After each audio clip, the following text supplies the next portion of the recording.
Ladies and gentlemen, good afternoon. So I want to talk to you a little bit about science and technology, and then what the diaspora's role is, and where the diaspora is in science and technology, and how important is science and technology to everything that's being discussed here in the last 2 days, especially what was being discussed, the panel right before us. I want to say science and technology is probably one of the top 3, if not top 1, discussion topic.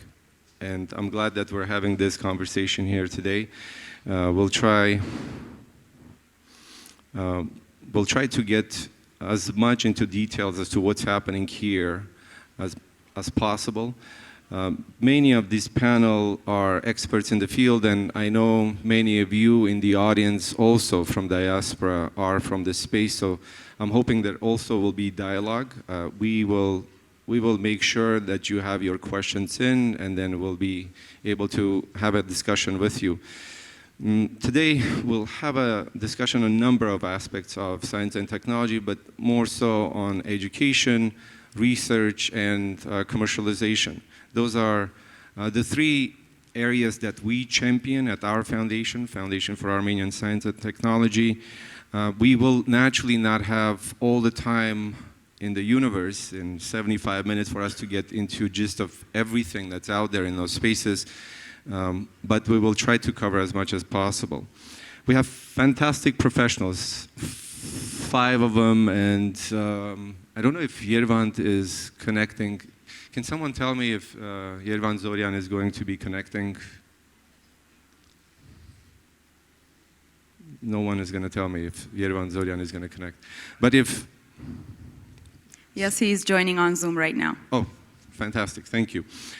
All right.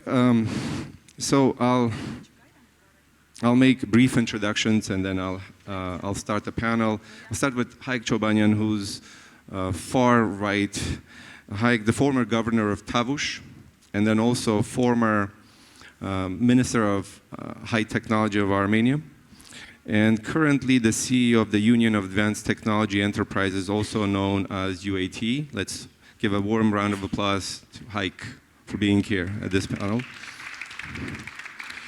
And then I have Vahe Andonians, the founder and CTO and Chief Product Officer of Cognaize, a company that helps businesses tap the vast amount of unstructured data they own to make better data-driven decisions. Vahe, welcome. Paruyr Abrahamyan from Skyla, which produces one of the most competitive real-time threat detection systems. Welcome, Paruyr. I have my very good friend Mkhitar to my immediate right, the former Minister of Diaspora and the current Executive Director of My Step Foundation, a person who cares deeply for building strong and lasting bridges between Armenia and diaspora. Welcome, Mkhitar.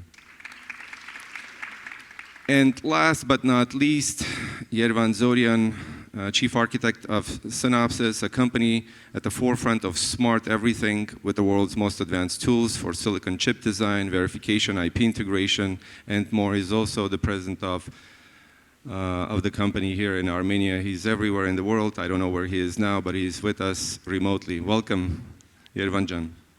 Thank you. Thank you, Armen. Okay, so we'll kickstart this, and I want to start this with Hayk. Hayk, you've served interesting roles here in Armenia throughout your professional career, and now especially being in charge of UAT, and before that being the Minister of High Tech. We have many people in the audience that are coming here from abroad. I would want you to set the stage, what's happening here locally. But unlike traditional ways of saying everything is hunky-dory, this is the greatest place to be, the IT sector in Armenia is second to none, let's just call it as it is, so we can have a very good conversation, healthy conversation, and debate if necessary. So I'll send it to you. Բարև բոլորին։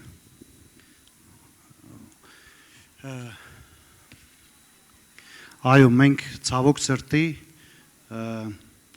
20 տարի ավելի շատ խոսում ենք, թե ինչ պետք է անենք եւ համարյա ոչինչ չենք անում։ Եվ պետք է այս իրականության հետ աղերսվենք առանց երկմտանքի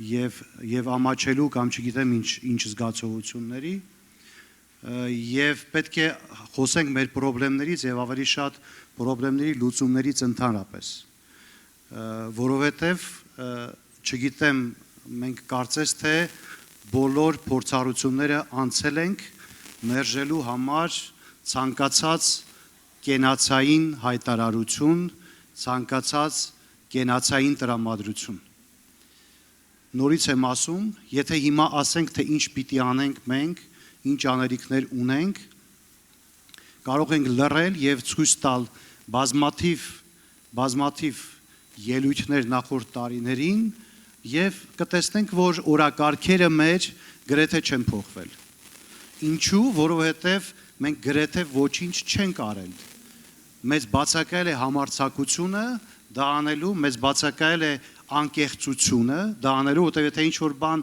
ասում ենք եւ չենք անում, նշանակում է մենք ինքներս մեզ հետ անկեղծ չենք։ Եվ մենք պետք է անկեղծ լինենք, դա նշանակում է, որ մենք պետք է անենք այն, ինչ որ ասում ենք։ Եվ ոչ թե ասենք մի բան եւ գտնենք հարյուրավոր պատճառաբարություններ, որոնք միշտ կան չանելու համար։ Եվ վերջապես կամ մեկ ուրիշ բան, որ ամենահեշտը եւ ամենաքիչ պատասխանատուն չանելն է։ Ես սա տեսել եմ իմ ամբողջ նախորդ շրջանի կարիերայի ընթացքում եւ սա համարում եմ հիվանդություն։ Սա համարում եմ հիվանդություն, որը պետք է հաղթահարենք եւ փոխենք акցենտները մեր աշխատանքի։ Եվ այս առումով ես մի օրակարգ եմ ուզում առաջ քաշեմ նաեւ կազմակերպիչների առաջ, որ մեր գործը եւ մասնակիցների առաջ, բոլորիս առաջ, որ մեր գործը պետք է սկսվի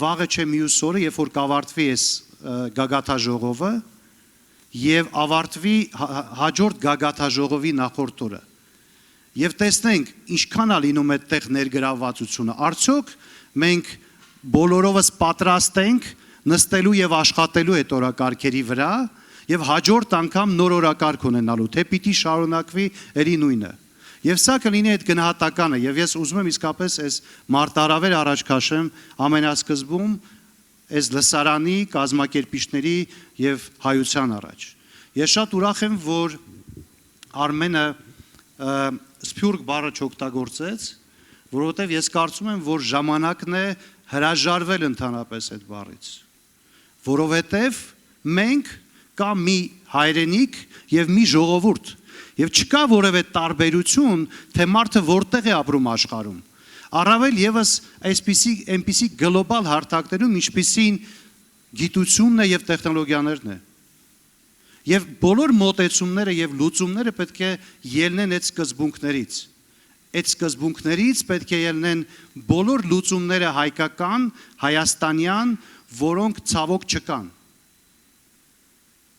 Հայտնի գիտնականը կամ տեխնոլոգիական ոլորտի առաջնորդը, հայ առաջնորդը, որպեսզի դառնա Հայաստանի Հանրապետության քաղաքացի, ինքը ամիսներով պետք է բյուրոկրատիայով զբաղվի, որպեսզի կարողանա լուծի իր իրանական ծննդյան վկայականի թարգմանության հարցը, կարա լուծի, չգիտեմ, իր անվան փոփոխության հարցը, որ կյանքի ինչ-որ էտապում եղել են, չեմ հասկանում, մենք որ թվականին ենք ապրում։ Եվ արդյոք երբ որ ասում ենք, որ մեկ ազգ, համայն հայություն, տեխնոլոգիա, նորարարություն, գիտություն, առաջնահերթություն, անկեղծ ենք մենք դրանով։ Մենք ինչ ենք անում։ Մարդ, որի մեջ հայ արյուն է հոսում եւ բոլորը գիտեն դրա մասին։ Մարդ, որը մի քանի ձեռնարկություն է բացել Հայաստանում եւ այսօր Հայաստանում է աշխատում, ոնց կարա այդ մարդը ընկնի այնպիսի process-ների մեջ, կներեք, որ հիասթափվի հայրենիքից։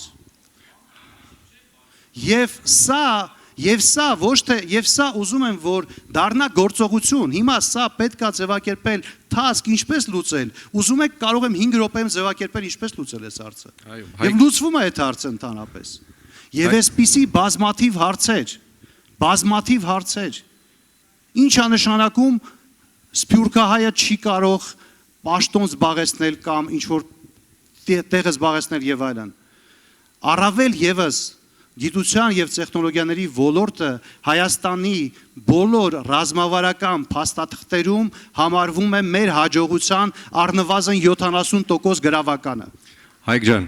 Եվ մենք ի վիճակի չենք այս խնդիրը լուծելու, եթե չդիտարկենք այսպես բացարձակ հավասարություն եւ անմիջականություն համայն հայկական կամ համահայկական առումով։ Դրա համար ես սփյուռք բառի փոխարեն կառաջարկեի միշտ օգտագործել համահայկական տերմինը, եթե մենք ի նկատի ունենք նաեւ այն մարդկանց, ովքեր ապրում են Հայաստանից դուրս։ Hayk Jan, thank you. Thank you for passion as well. This is what I was hoping for.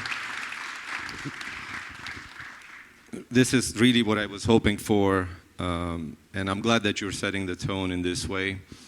Passion is necessary in what we're doing. You suggested that not much has been done, not enough has been done over the past decades, and I want to bring Yervant into this conversation from that perspective. Yervant, from the optics of a multinational, how do you build in Armenia? Why are you still here?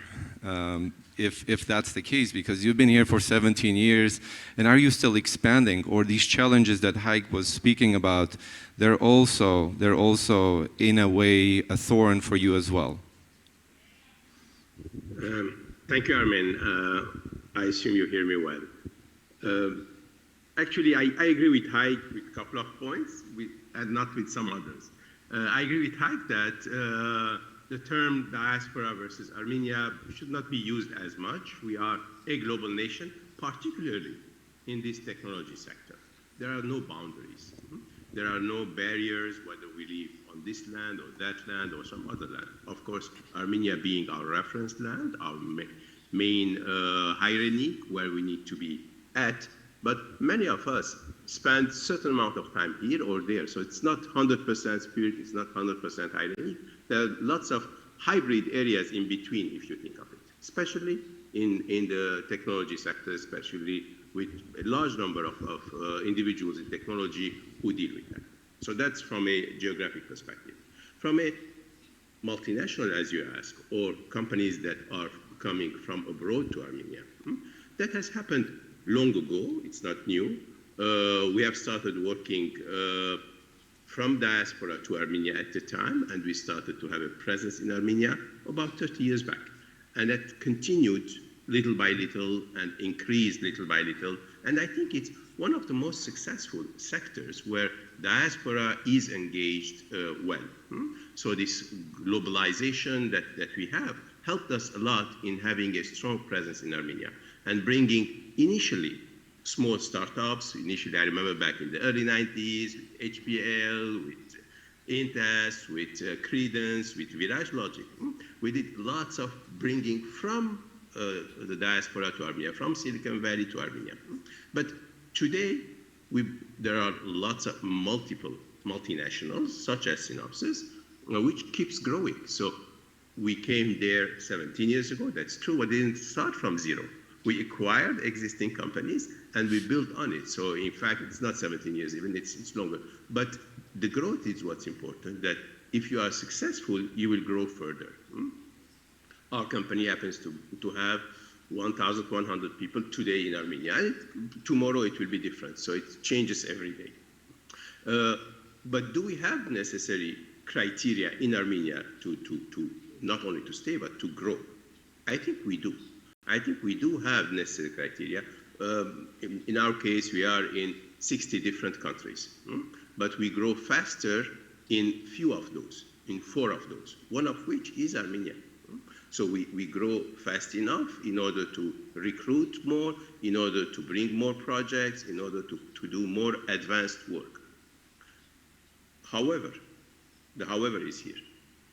Technology is a changing game. It's not constant. Okay? What I do yesterday is not the same that I do today. It's not the same as I do tomorrow. Particularly in our domain, in the semiconductor industry, the change is so fast. So if we are not able to adapt to that change, if we are not able to move fast with it, we cannot grow further. Okay? So I think what's important is to be able technically to be able to change, to learn enough, to expand further. For that, I come back later if you want. We need to prepare people, we need to educate, to bring in research, to bring in training, and so on, because doing the same thing status quo is not acceptable enough. Yervant, thank you. You say something which is critical. I'll let people recognize that you said something critical, and then I'll move forward. You said something very interesting, which is moving from diaspora. Sorry, Hayk, I'm going to interchangeably use this word through tonight, but then we'll come up with the term we won't use diaspora any longer. I just don't like pan-Armenian. I think diaspora is better than pan-Armenian to me. Sounds like very obsolete. But coming back to the fact that it was diaspora, then coming to Armenia, and then growth in Armenia, which was the case with Synopsys here. You know, Synopsys being a large company, I think the valuation, unless things have been very bad for you this week as well, you're about $40 billion company. So it's one of the behemoths. But then I wanna leave the 40 billion and I wanna come into an entity that is about to become a $40 billion company. Vahe, this is about you and Cognaize. Because in your case also you started essentially starting from diaspora, coming to Armenia and then growing here. I'm just wondering how it's taking place for you, because what Yervant has done was 17 years ago, and then moving through decades of differences and challenges and growth. Now you're coming here into this last couple of years, hiring teams, training teams. Maybe you can speak a little bit about those challenges here. Sure. I like the 40 billion reference. Thank you for that. So that's what Emma keeps telling me. You know, it's like you're no longer a unicorn. So you know, I started believing. Yeah. So I think, yeah, it's actually very different than doing or building a large corporation, because we started a couple of years ago and we're about 300 people now, and we're still growing very fast. Last month we hired 31 people, and we are constant search for talent. And of course, if you said 300 people. 300 people overall, and 31 we hired just last month. And I think that if you are in a small country, scaling fast is of course a problem, especially in the high-tech sector. That's not an Armenian problem, that's a global problem.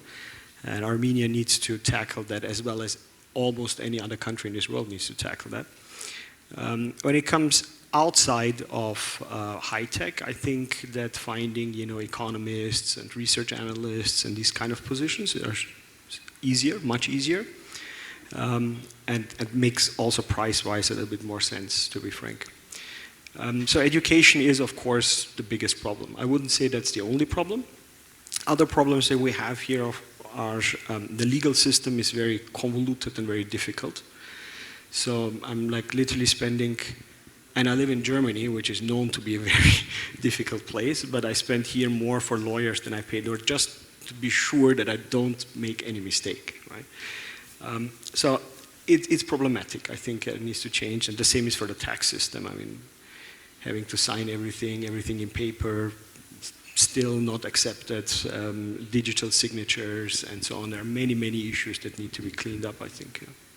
But overall, I think it's a good experience to be here. One thing I just want to follow up on a question, and then I'll move to our next panelist. So you're hiring all these people here, and some of them you need to train. And I think you and I, we had this conversation some time ago. The difficulty of getting visa for Armenians to travel outside. For your staff here to travel outside. For instance, if you want to take them to Berlin and give some particular training, you struggle. So maybe you can speak a little bit about that. That's true. And especially I have to say there is not much you can be proud of if you live in Germany right now. But this is in particular very bad. Like getting appointments for visas takes a year almost just to get an appointment, right? So that's a problem that I think government level needs to solve, to get easier access to visas and easier transportation of people, because visa is one problem, and then of course there's how do you get out into the country. It's only a 4-hour flight, but it's always a 3-day trip to come here, especially in winters, where it could be a 1-day trip, right? So travel plus visa is a big problem also. You know, I think our High Commissioner is here. Yeah. So this is an actual problem that needs to be solved at the government level, because either it's bilateral relationships or something with the European Union, but also with the United States. We had a program in March of this year in Los Angeles, and the earliest visa appointment was available September 2023, and I mean, we did something expedited, but it's an ongoing issue, I think, that needs to be resolved at the level of government, where we build these particular bridges between Armenia and many of these countries to allow many of our young technologists, scientists, for them to be able to travel freely for these types of engagements. Coming to Skyla is also I would assume you have similar types of challenges that Vahe is presenting, given that you're also an organization that was built outside, now you're here trying to grow. I don't know if you're as big as Vahe's team, maybe even bigger, 300 people. And just want to compliment Vahe, one element here where the rest of the world is retreating. You've hired 10% of your team last month. Most entities are actually downsizing, so kudos to you. Back to Skyla, so if you can maybe speak a little bit.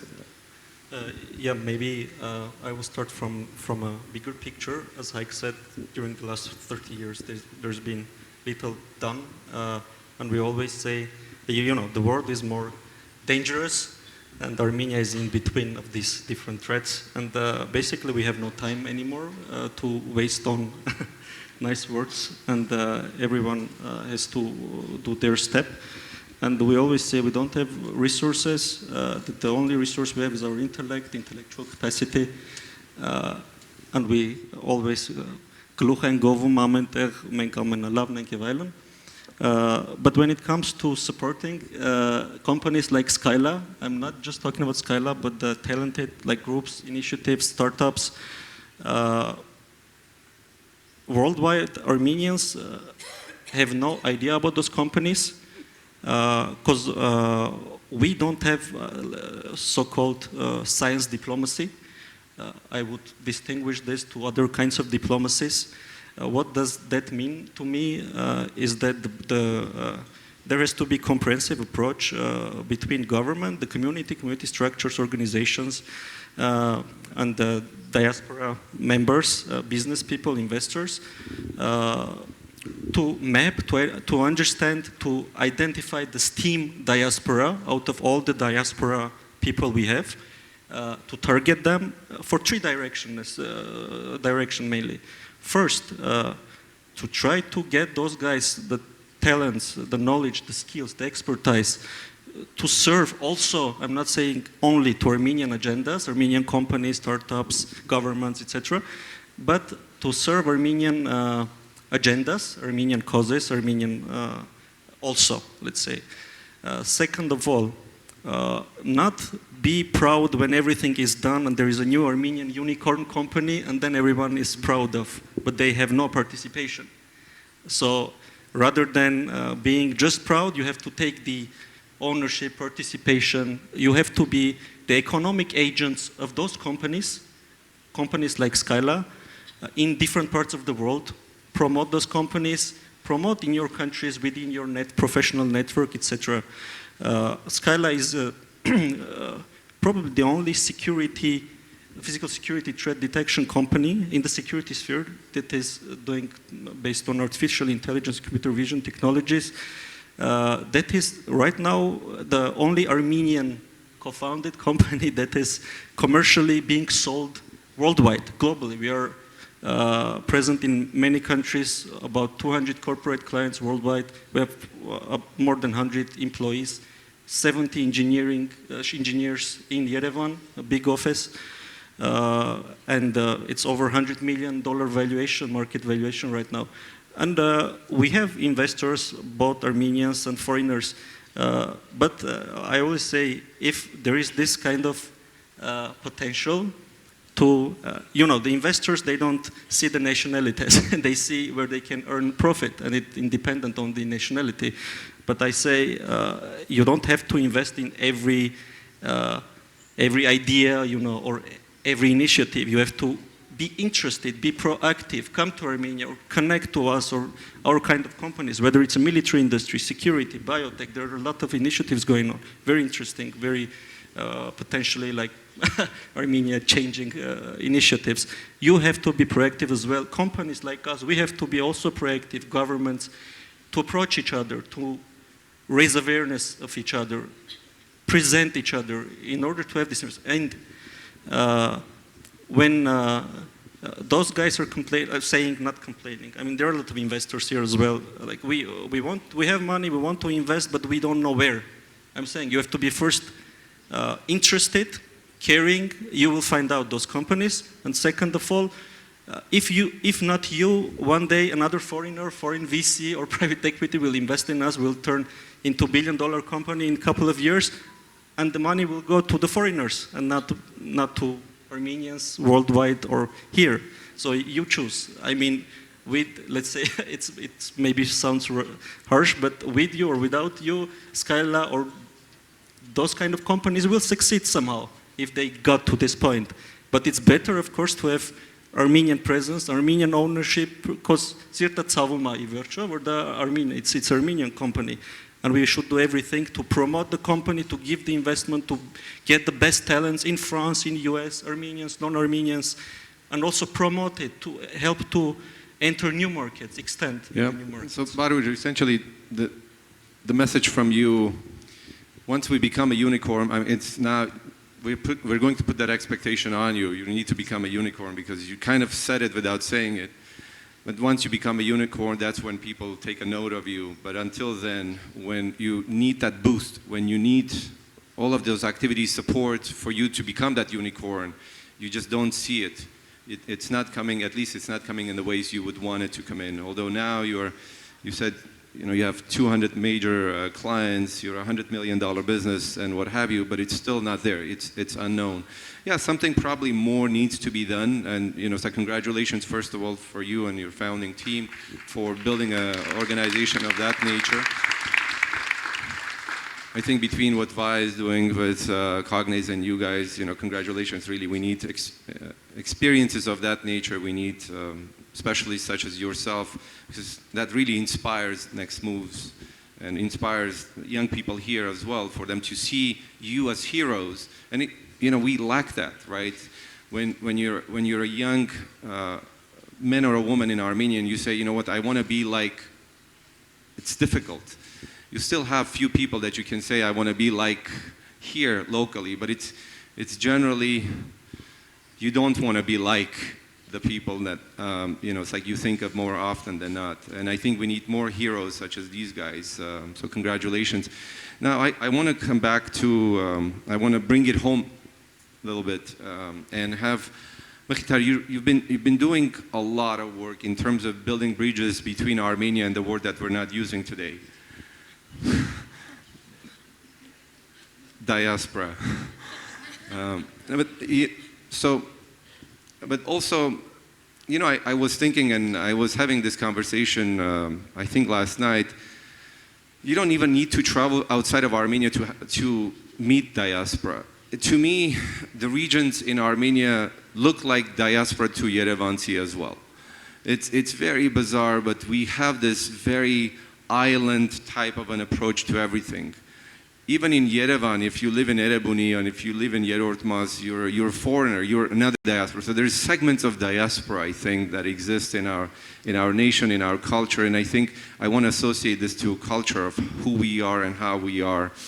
I want to understand some of the work that you're doing through My Step Foundation, and you as an individual, Mkhitar, because you're far richer than any organization could encapsulate you. I want you to speak a bit about your own thoughts, but also some of the work that you're doing in that space.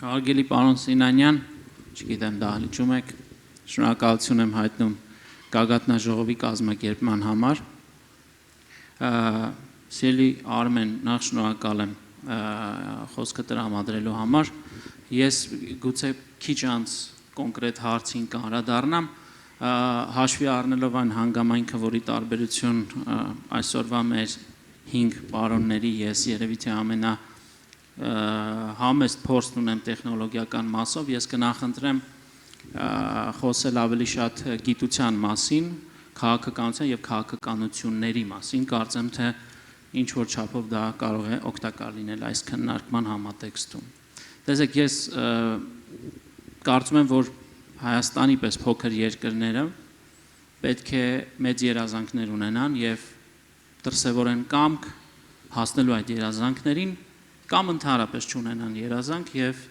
առհասարակ չիմանան ինչ բան է երազելը։ Հիմա այս համատեքստում վերջին շրջանում հատկապես Հայաստանի առջև ծառացած մարտահրավերներից հետո կա դիսկուրս Հայաստանում, անշուշտ շատ ծայրահեղացված, բայց էական չի իմ վերաբերմունքը արդյոք արժի նման դիսկուրս ունենալ, թե ոչ, այն կա։ Այն է, որ Հայաստանը կանգնած է անդունդի եզրին։ Հիմա գիտեք, եթե անգամ այդպես է, ապա Հայաստանը ըստիս եւ եթե մեր զրուցակիցները այլ կարծիք կունենան, կխնդրեմ որպեսզի հնչեցնեն, ես երկու ճանապարհ եմ տեսնում։ Առաջինը ընկնել եւ բացել թևերը ու ճախրել, երկրորդը չբացել թևերը եւ ավարտել այս պատմությունը։ Հիմա մեր նաեւ այսօրվա այս օրերի գագաթնաժողովը եւ այս ողջ աշխատանքները, որ իրականացվում են, ես հետևել եմ, կարծում եմ, թե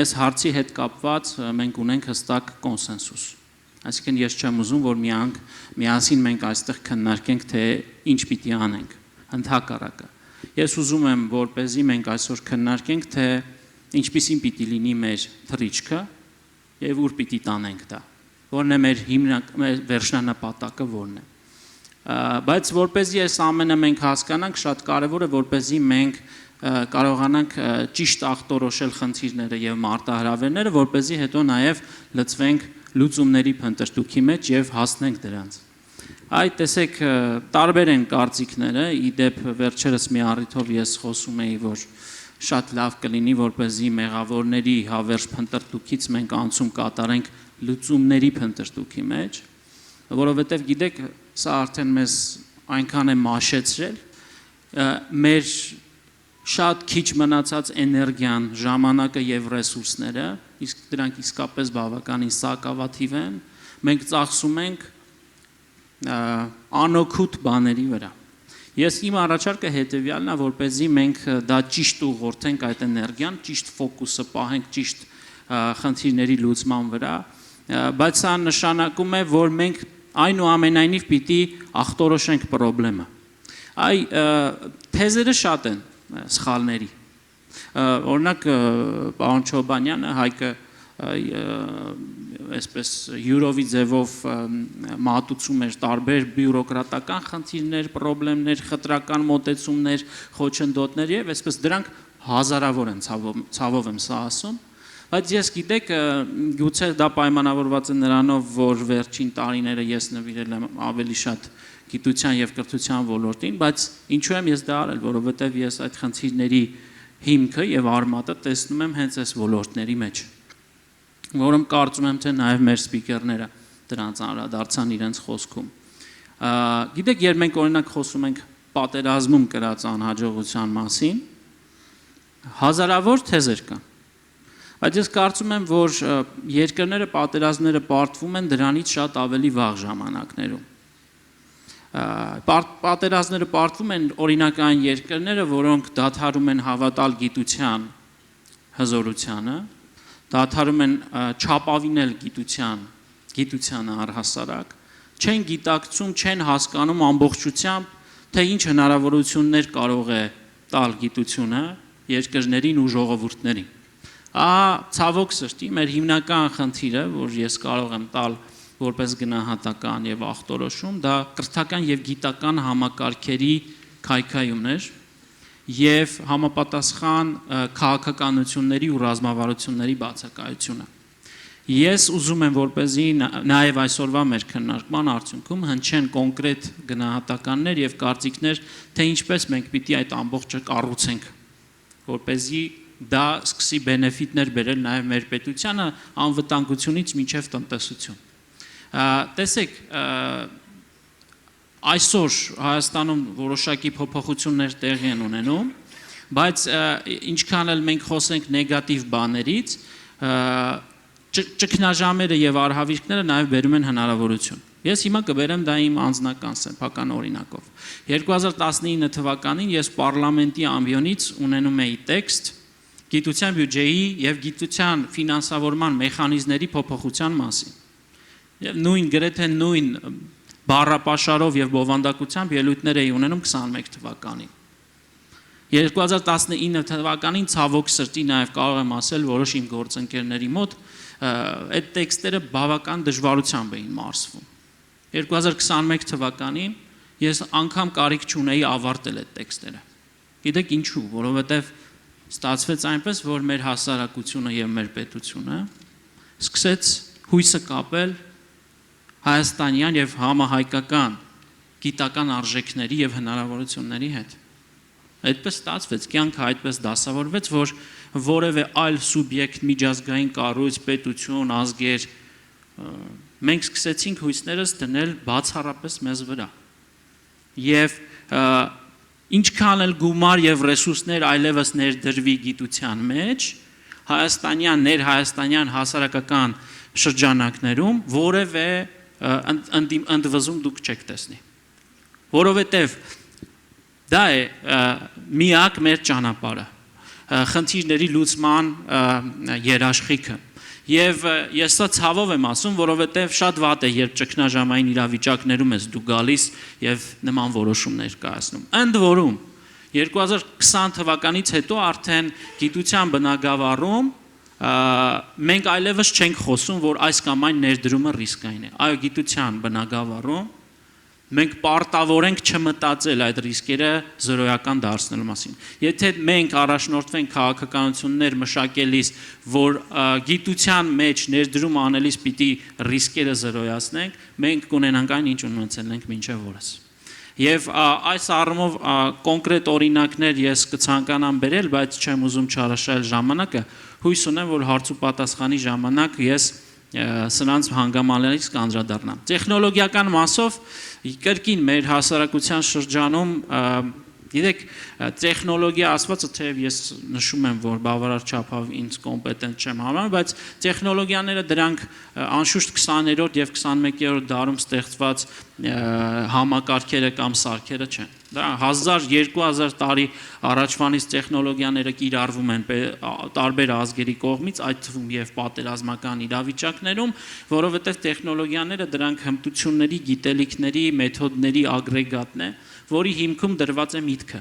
մարդկային միտքը, եւ որի արդյունքում ստեղծվում են այդ նույն սարքերը, գործիքները, համակարգերը։ Հետեւաբար այս առումով ոչինչ չի փոխվել աշխարհում, ոչինչ չի փոխվել մարդկության պատմության, այս հազարամյա պատմության առումով։ Պարզապես հիմա ուղղակի էլ ավելի նոր տեխնոլոգիաներ, քվանտային համակարգեր, նանոտեխնոլոգիաներ, արհեստական բանականություն եւ այս առումով ինչպես նախկինում, այնպես էլ այսօր պատերազմում մարդկային գործոնը ավելի նվազ է, քան մարդկային միտքը եւ դրա տակ դրված տեխնոլոգիան եւ գիտությունը։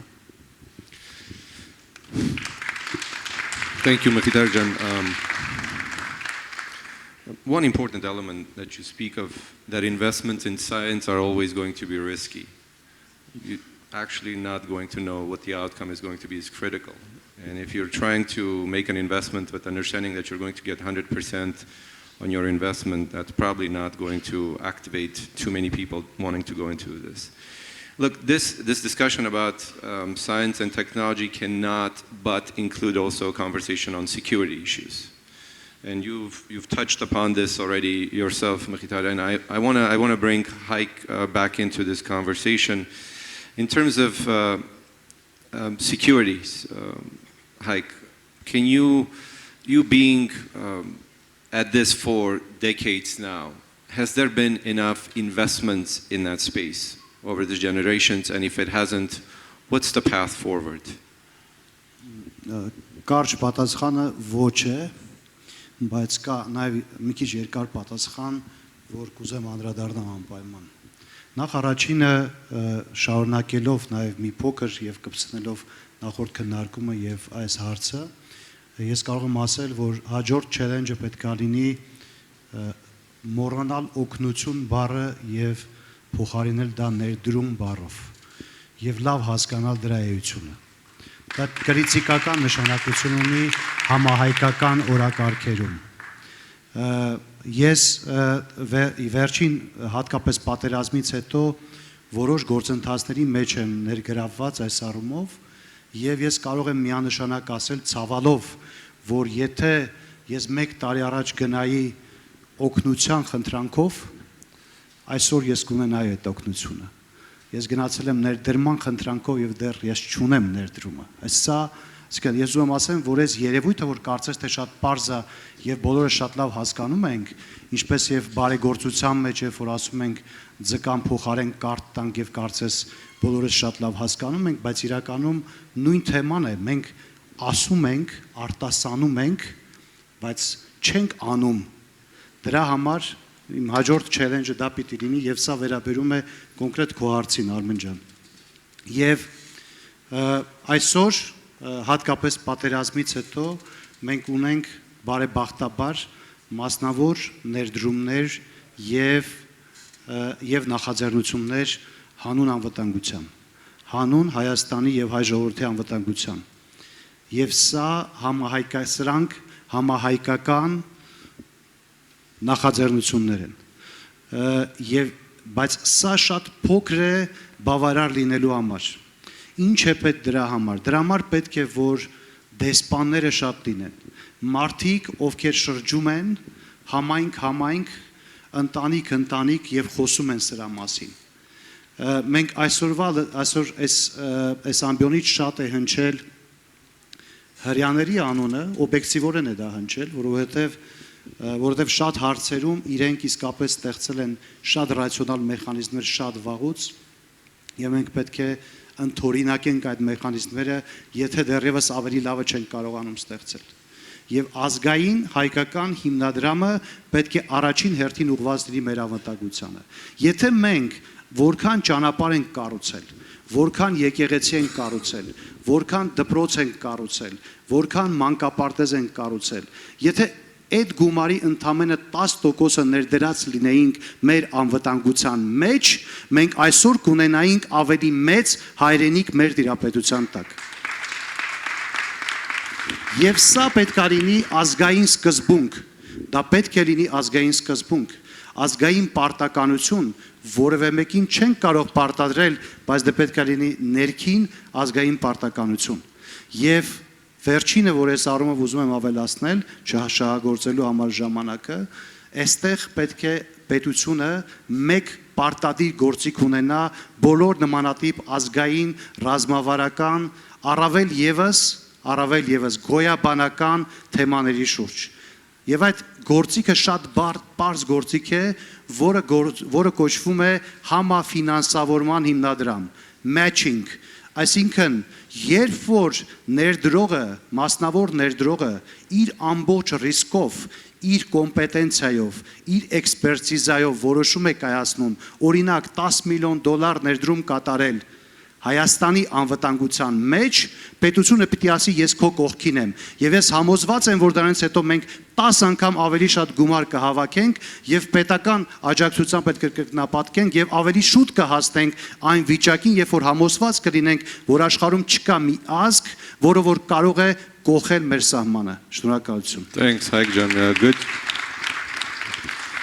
Excellent point. I know, Vahe, you wanted to add a few things, please. Yeah, maybe a little bit of a different perspective here, because I think everybody is taking here as granted that the answer to all difficulties that Armenia is going through is technology or science, right? First of all, I'm not 100% sure. 5 years ago it was military, now it's science and technology, right? First of all, science is different than technology, and science discriminates based on data and not on belief. I'm not even sure if you can marry science with being an Armenian or not, right? Because it's questionable. But what I can say is technology certainly has to play a role, but it's not the solution to all problems. You can't just put all the burden, all the difficulties that we have just on the shoulders of technology and say like, oh, if we have this kind of technology, nobody's going to change our borders anymore. I'm not convinced that that's true. It doesn't matter how much technology you have. Right? Okay, thanks for that perspective as well. I think one element that part of this conversation is education being at the forefront of anything. Even if you're speaking about military, you're speaking about technology, you're speaking about science, without proper and competitive education, none of this is relevant. It's just a pipe dream. So I think one of the critical aspects of investment is the proper investment in education, and I don't mean education, let's just build new schools, but it is having a competitive curriculum that is modern, forward-looking, faculty, but also infrastructure with all the modern technologies. So that's one area I think that needs to be, real investment. Hayk said one thing about, it's like no help but investments, and I like that. And I want to go to Yervant here. Yervant, because for the last 15, 17 years, I think your work has been around no help but actual investments. And if I'm not mistaken, and this is my own calculus, you haven't said anything of this nature to me, but you probably invested over $1 billion in Armenia. Over these last 15, 17 years. How do you view that element of, because besides being an Armenian, you're also chief architect of a large entity. Your investments cannot be based, I'm an Armenian, I'm going to invest in Armenia. You're a public company, you're responsible in front of your shareholders and what have you. So everything that you do has to have logic to it, something defendable. So speak a little bit about this and how you build products here in Armenia, having all of these challenges that we discussed. And then one thing before you start, I want to have everyone invite for you to send your questions. I already am receiving some of the questions. We've kind of covered something in the military. I had some questions from there, but please keep your questions coming and then I'll bring it to our panelists. Go ahead, Yervant. Sure. Yes, definitely, Armen. It is an investment. It has to be looked at as investment. But it's a win-win thing, right? So while the company has to win, you want to make sure that also the employees of the company will win, also the country that they're living in will win. So in order to bring in more projects to Armenia, to bring in to hire more talents in Armenia, we need to make a case for it. Every time we start a new program in Armenia, a new branch in Armenia, such as the one we did in Gyumri in the past 2 years, and now we have a nice team growing there, it needs justification. And justification is clear. Justification is comparable to other countries. The company will grow, but would I put this team in Armenia, or would I put it in some other country? Would I put it in Europe, in India, in China, or in Japan? So we have the options, or somewhere in the US as well. We have options of putting the teams in different places, but Armenia needs to be justifiable. So as an investment, and that is not just the cost of the team, it is much more than that. It's the allegiance, it's how long they will be there, how well they produce, how well they will advance their growth. So you look at a number of things in order to make a decision whether to invest somewhere or not. But I think one of the most important investments that we did in Armenia is in building the pipeline properly. You touched on that, Mkhitar touched on that, education, research, R&D, training later. It's a continuum. It's not a one-stop approach. It's a continuum. You start from school education to the university education, you continue. So what we did there is we created a very smooth process to start early on. So we have a partnership with 4 different universities in Yerevan, and one additional university in Gyumri, and we partner with them and we do bachelor's, master's, PhD programs. While doing that, the guys do their internship, and then they get hired, and so on. So it's very smooth from the time you start your education to the time you end up working at Synopsys or somewhere else. But that continuum is important to take into consideration. And that's part of the investment. So the investment is not in developing products, the investment in preparing graduations. During my last visit to Yerevan, we had a graduation ceremony. I was proud to see 175 people graduating within 1 year from our bachelor's, master's programs, including 7 new PhDs.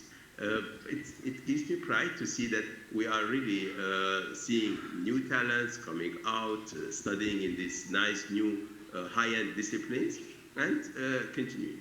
Now, the reason we are growing more and more in Armenia is because we are able to bring in the newest scientific innovation, the newest technologies into the teams in Armenia. And that's, again, because we are retraining our workforce. So we don't just hire them and work with them for the next 10 years, 15 years, but rather we need to retrain them. That's, again, part of the investment, if you want. Now, most recently, we started working also with the schools. That is high school programs in science, in developing technological knowledge, in developing, and the recent one that we started is in data sciences. So we started an artificial intelligence course that we are actually the first graduates of which will be receiving their certificates tomorrow. And the first pilot project, we did it in Artsakh. It's an online AI course to train the kids from school age to think in terms of data sciences, to think in terms of artificial intelligence, so that they are prepared when they go to the university and continue later, will reach their points. To do that, though, we need to think of all the regions, Armenia and Artsakh. We cannot only operate in Yerevan. Yes, the majority of our talents, our workforce are coming from Yerevan today, but we have lots of talents all over Armenia, all the regions. So whatever programs we put in education, in science, has to think of the entire population, make sure that we bring in the entire youth into the right direction. That's why this most recent artificial intelligence course that we started, it's delivered in an online form. We are using the Armenian Virtual College, ABC, for that, and ABC is trying to provide it in any point in the country, whether it's in Artsakh or in Armenia. So that will help us again in disseminating knowledge. Yervant. The entire investment, Armen. So the investment is not just developing new products, but rather investment is end-to-end continuum.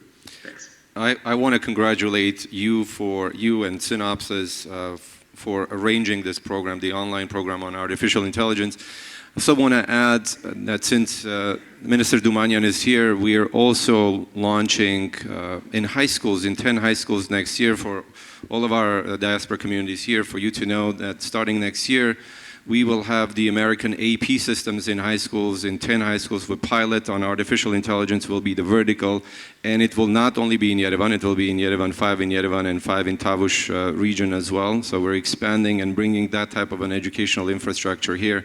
I want to commend the Minister for working very closely with us on arranging this, and we've announced this a few months ago.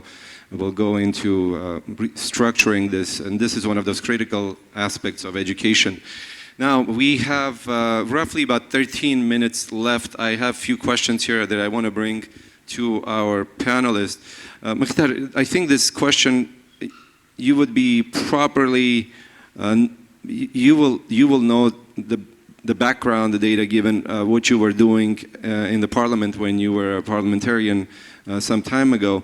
So the question comes from our audience. It says state financing of science increased rapidly, but whether we increase the absorption capacity, and this is critical, whether we increase the absorption capacity of the scientific system accordingly, how can we increase that? And we recently did a study, and I want to give you a tip. From 2014, PhDs in STEM have been in steep decline.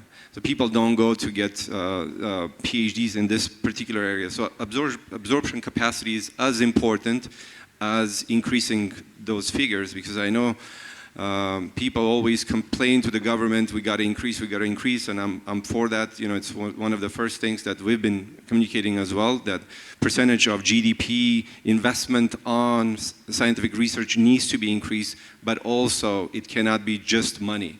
It has to be in line with absorption capacity as well.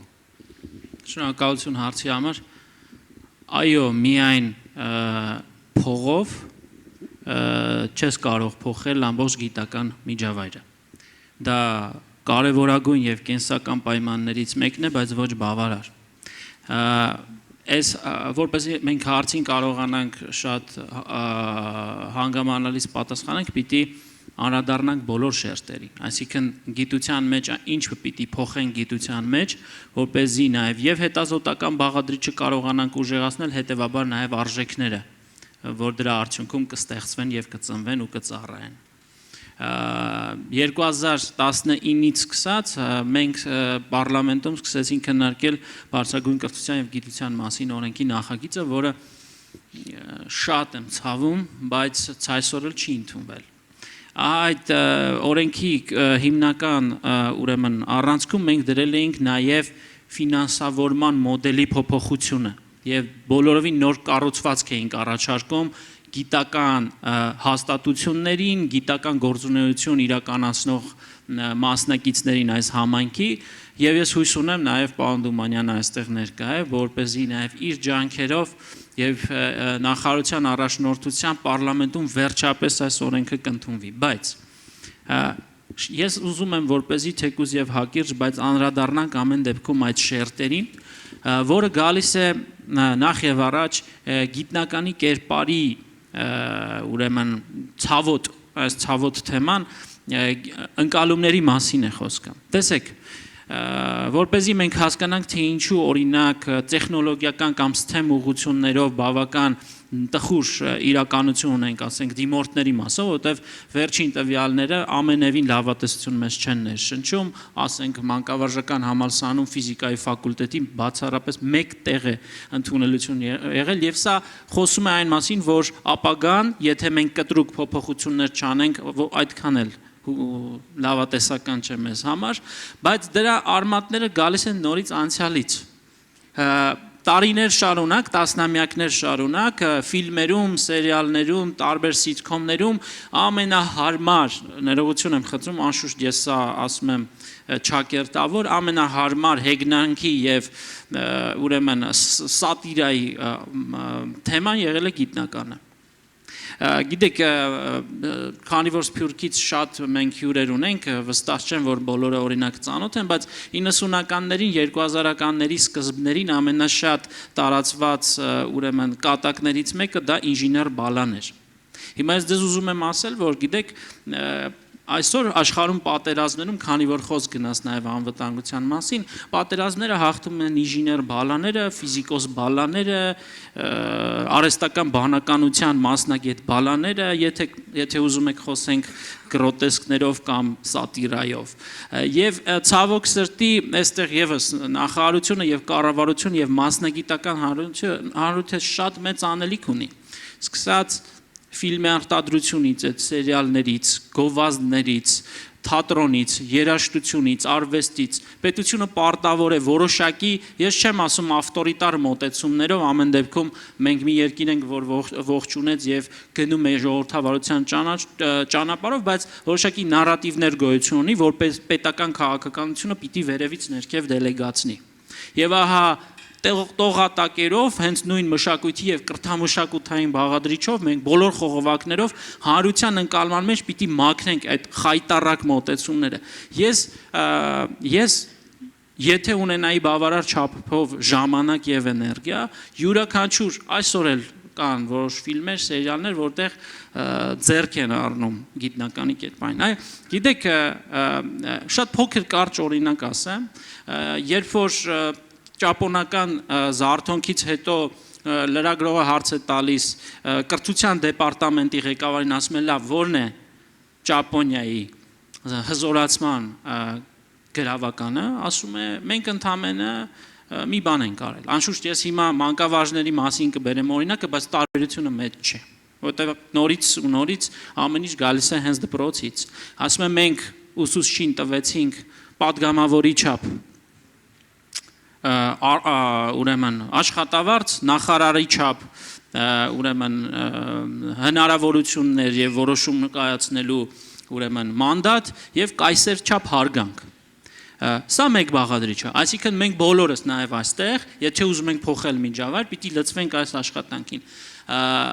Ֆինանսական առումով որոշակի դրական դինամիկա այնուամենայնիվ կա, ես չգիտեմ նախարարը հասցրել է զուտ ժամանակային առումով ներկայացնել գիտության պետական կոմիտեի օրինակ repatriation grant-ի, այսինքն կամ ինտեգրման գրանտները, որը հնարավորություն է տալիս իհարկե ոչ միայն ազգությամբ հայերի, բայց հասկանում եք հիմնական թիրախը սփյուռքահայ գիտնականներն են, նվազագույնը ամսական $2000 աշխատավարձ ստանալ մշտական բնակություն հաստատելու եւ գիտահետազոտական խմբերում ներգրավվելու պարագայում եւ արդեն այս ամիսների ընթացքում ունեցել ենք 5 դիմում ազգությամբ 1 ռուս, 4 հայ գիտնականներ, top կլասի գիտնականներ են եւ սա ինչ որ մի ծրագիր է, որը սկսել է աշխատել։ Բացի այդ ուղիղ ֆինանսավորումը նաեւ սարքավորումների եւ հետազոտական ուրեմն միջավայրը հարստացնելու եւ հզորացնելու առումով իհարկե բավականաչափ քայլեր արվում են, բայց ոչ բավարար։ Ֆինանսավորման հետ կապված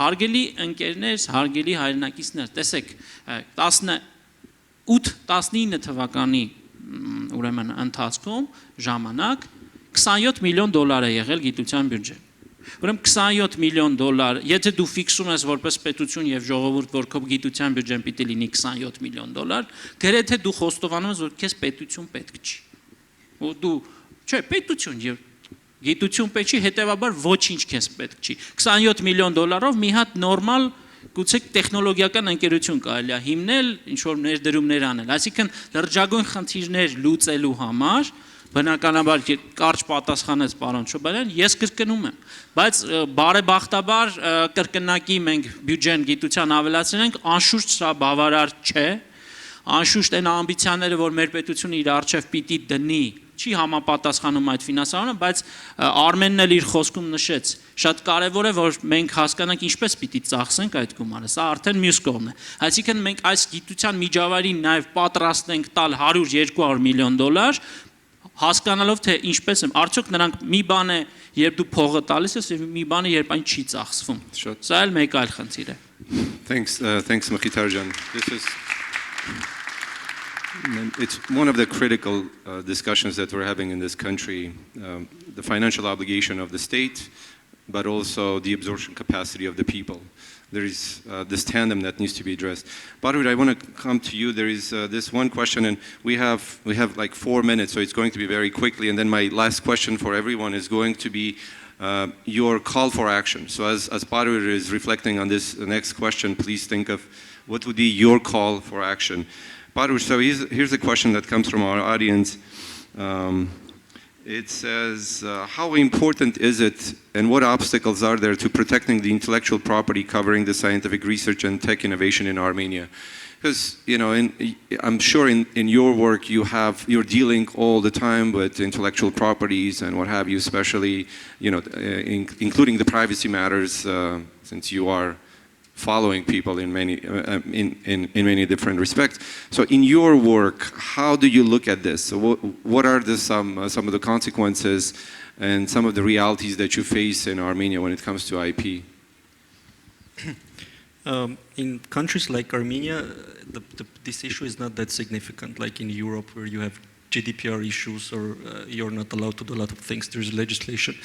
But in countries like Armenia, on the other side, being surrounded by only threats, unfortunately, we have to somehow give or sacrifice part of our, to me, I mean, I'm not sure of that, but part of our maybe liberties to be able to feel safer. Many countries like us following this route, also Israel, that is mentioned a lot of times, but I'm not expert on property, intellectual property, etc. But I would rather focus on two main things and shut up. So the first thing I would like to say is that we always mention Israel. The major difference between them and us is that their kids, it's been a while, are being, the kids from high school, you mentioned there are a lot of projects going on to incentivize our youngsters, teenagers, kids to be more involved, more critical thinkers, etc.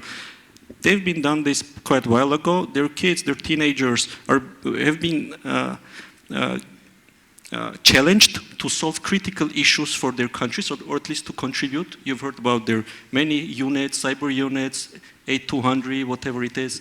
There are teenagers solving big critical issues, shutting down Syrian nuclear stations or whatever, being personally greeted by the presidents. So they're they're idols for their aged colleagues and friends, classmates. So investing in education, in STEAM education especially, but in order to reach to this level, again we are coming to the major problem. You can give a lot of money, a lot of non-financial incentives for our kids to grow and become talents and scientists, but also inviting our diaspora people to move to Armenia. But there is always a political reason, because as Mkhitar said, like we need two wings, yeah, we need to fly or die, let's say. But I would say this thing, we cannot fly if one of the wings is broken or we have only one leg. There are a lot of internal issues among Armenians, politically and whatever. We think differently, this divides us, and this is not our agenda, it's an agenda for enemies. So, Paruyr, if I may, because we did run out of time, not that we're running out of time, sorry, but you're essentially echoing how the panel began, with Hayk saying that there are elements that really require for us to go deep into and try to figure out, and you're voicing the same types of issues that exist. I appreciate that. I want to bring this panel just in one sentence, call for action, and then we'll end. So I'll go to Yervant first with you. If you can give us your call for action, and we'll go down this panel. Sure. My call for action is the following. Science and technology is global, as we know, like our nation is global.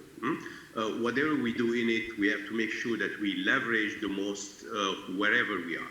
So strengthening that bridge, and we built an Armenian virtual bridge for that, along with the government, along with the high-tech industry ministry. I think that bridge exists, but we have to keep strengthening it, okay?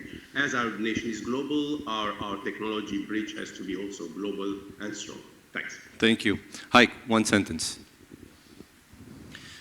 Ես կցանկանամ ավելի կոնկրետ ասեմ, կոնկրետ մի բան, որ ես կարծեմ, եթե մենք 4 հոգով կամ 5 հոգով ձևակերպենք 5 կոնկրետ շատ հասանելի խնդիր, որը կուզենք 1 տարի հետո երբ որ հավաքվենք այստեղ եւ ասենք, այս խնդիրը լուծված է, դա շատ մեծ փոփոխություն կբերի մեր կյանքում։ Մեր ոլորտում 2021 թվականին կար 20-21000 ինժեներ, եւ դա կազմում էր մոտորապես $1 միլիարդ շրջանառություն Հայաստանի համախառն արդյունքում, որը գեներացնում էր մոտորապես $300 միլիոն հարկ։ 2012 թվականից մենք դպրոցներում ներդնում ենք ինժեներական լաբորատորիաներ։ Այսօր այդ լաբորատորիաներում սովորում են մոտորապես նույն քանակով երեխաներ, 18000 երեխա, որ 635 դպրոցում Հայաստանի սովորում են ինժինիրինգ։ Եվ իրենք պիտի գան եւ հաջորդ 20000-ները դառնան ոլորտի, հաջորդ միլիարդները դառնան GDP-ի մեջ,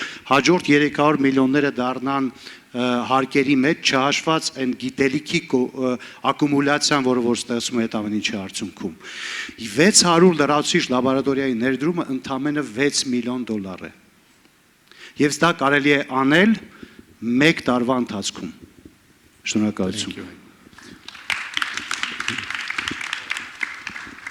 I would again touch the topic of investment. If we have, I would call again to our global Armenian investors who are looking to invest in Armenian startups or startups founded by Armenians elsewhere. In order to keep these kids in Armenia and use their talents, we need investments, we need companies, and they have to stay here, at least most of them. So it's just a call for everyone to give a deeper look on what we have, because we have a lot of things going on. And figure out where you can invest and take part responsibility and not just talk. Thank you. I would like to second what Yervant said. We need to build stronger and better bridges between, exchange, scientific exchange between the word that we are not supposed to say and Armenia. Mkhitar. Շնորհակալություն։ Ես կարծում եմ, որ մրցունակ պետություն ունենալու համար մենք պիտի ունենանք մրցունակ հասարակություն, խնդիրներ կատարող, խնդիրներ լուծող հասարակություն եւ դրա առանցքը մարդն է, որ ունի գիտական, մասնագիտական լրջագույն կարողություններ եւ մեր հիմնադրամի հիմքայլը հիմնադրամը հիմա ես խոսում այդ մասին, որ իր հիմնական առաքելությունն է հռչակել, կատարել մեծ ներդրումներ մարդկային կապիտալի բացահայտման եւ զարգացման գործում։ Հետեւաբար, այս կոնտեքստում մենք սկսել ենք քվանտային եւ մեզոսկոպիկ ֆիզիկայի մագիստրոսական ծրագիրը, որի արդյունքում հայ ուսանողները հնարավորություն են ստանում աշխարհից ժամանած բարձրակարգ եւ աշխարհահռչակ բուհերում դասավանդող քվանտային ֆիզիկայի ոլորտում դասավանդող գիտնականների, մենք սրանով փորձում ենք փոխել նաեւ բուհական միջավայրը, տալ բացառիկ հնարավորություն եւ դրա համար մենք ստեղծել ենք համահայկական գերազանցության կենտրոն։ Եթե ասում եք call for action, եկեք համագործակցենք, աշխատենք, օգնեք մեզ կայացնել այդ գերազանցության կենտրոնը, որով չի բավարարվի միայն քվանտային ֆիզիկայով, բարձր տեխնոլոգիական ուղղությունները, STEM ուղղությունները, քիմիան, մաթեմատիկան, որովհետեւ սրանով է որ մենք ապագայում խնդիրները լուծելու ենք։ Ես չեմ ուզում որպեսզի սխալ հասկացվեմ։ Մեզ պետք են փիլիսոփաներ, մեզ պետք են լավ կառավարիչներ, մեզ պետք են լավ մենեջերներ, բայց այսօր կյանքը մեզ բերեց մեր հիմնադրամին, բերեց որպեսզի մենք դա վերցնենք որպես priority առաջնահերթություն, չեք աշխատի մեզ հետ, պարզապես կոչ եմ անում կանգնեք, կրթա գիտական բոլոր այն նախաձեռնությունների կողքին, որոնք այսօր Հայաստանում տեղի են ունենում, ձեզ հետ բերեք նոր գաղափարներ, չվախենաք, որ դրանք կարող են լինել ամբիցիոզ։ Ես իմ անունից պարոն Դումանյանը, Արմենը, մենք կօգնենք, որպեսզի մեր գործընկերներն էլ չվախենան այդ գաղափարներից եւ գնանք առաջ։ Շնորհակալություն։ Ladies and gentlemen, thanks for being part of this panel. As you learned, there are many challenges, but there are also many opportunities. Think of Armenia, for those of you who are diasporans, think of Armenia as a teenager, as a child that was born not too long ago and is trying to figure things out.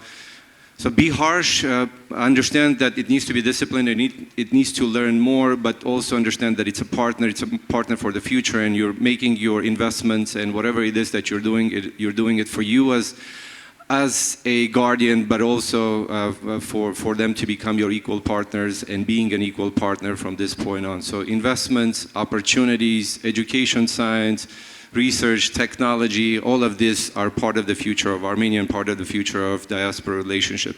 Thanks our panelists, Yervant, you from wherever you are in the world, Hayk, Vahe, Mkhitar, Paruyr, everyone, and thank you for being part of this as well.